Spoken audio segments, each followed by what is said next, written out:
Le Prince de Nicolas Machiavel. Je ne traiterai point ici des républiques, car j'en ai parlé amplement ailleurs.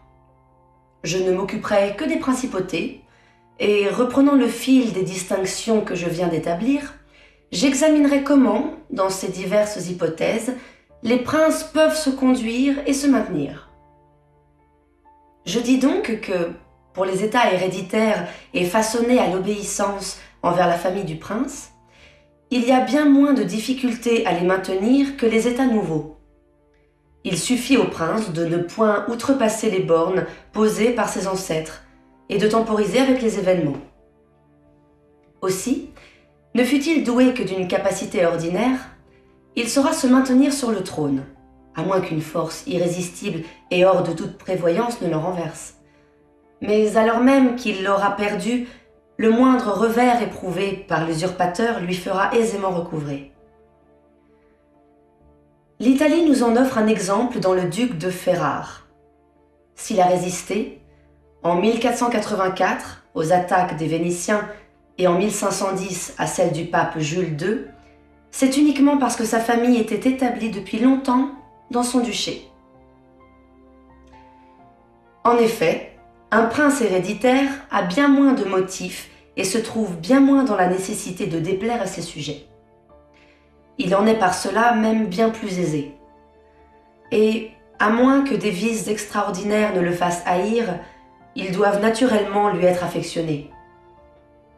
D'ailleurs, dans l'ancienneté et dans la longue continuation d'une puissance, la mémoire des précédentes innovations s'efface. Les causes qui les avaient produites s'évanouissent. Il n'y a donc plus de ces sortes de pierres d'attente qu'une révolution laisse toujours pour en appuyer une seconde. C'est dans une principauté nouvelle que toutes les difficultés se rencontrent. D'abord, si elle n'est pas entièrement nouvelle, mais ajoutée comme un membre à une autre, en sorte qu'elles forment ensemble un corps qu'on peut appeler mixte, il y a une première source de changement dans une difficulté naturelle inhérente à toutes les principautés nouvelles.